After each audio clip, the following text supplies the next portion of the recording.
ఏమయ్యా సూర్యుడా మేమంటే అంత కోపం నీకు పొద్దున్నే ఎండతో మండుతాండావు. చూడండి ఫ్రెండ్స్, కోవెట్ లో ఎండ ఎంత దారుణంగా అయితే ఉందో 35 డిగ్రీలు ఉంది 7:30కే. ఇక మిట్ట మధ్యాహ్నము ఎంత ఎండ ఉంటది మీరు అర్థం చేసుకోండి. 50 డిగ్రీల పైనే ఉంటది ఎండ. నడి చెరుమనే ఈ ఎండలో 5-6 కార్లు కడగాలంటే ఉండే ఊపిరి ఎండకు ఆవురమంటది. ఈ ఎండైనా వానైనా దుమ్మైనా కూడా ఊరికి మనం కూర్చోబెట్టారు కోవెటోళ్ళు, పని మాత్రం చేయాల్సిందే. ఉదయాన్నే స్కూల్ కాడికి పోయినా ఎండ చెరా అంటుంది. ఇంకా తప్పదు కదా, ఉదయం ప్రతిరోజు కార్లు అయితే కడగాల్సిందే. ఇంకా పని అయితే స్టార్ట్ చేసిన.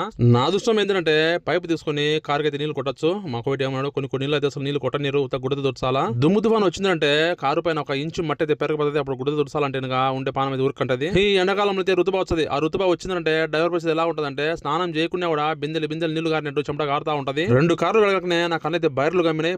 పరుగున వచ్చి ఫ్రిడ్జ్ లో మజ్జిగ ఉంటే తీసుకున్నా. 1 గంట సేపు ఎండలో ఉంటే ఒంట్లో ఉండే అవయవాలన్నీ ఉట్టి చేపల మధ్య నీళ్ళకపోతాయి. ఈ ఎండాకాలము కోవిడ్ లో డ్రైవర్ పరిస్థితి చాలా దారుణంగా అయితే ఉంటుంది. జమియా పోవాలా, స్కూల్ దగ్గర పోవాలా, ఆడికి ఈ గంట తిప్పి ఈ ఎండాకాలము దేవుడే మమ్మల్ని రక్షించాలా. Please like, subscribe.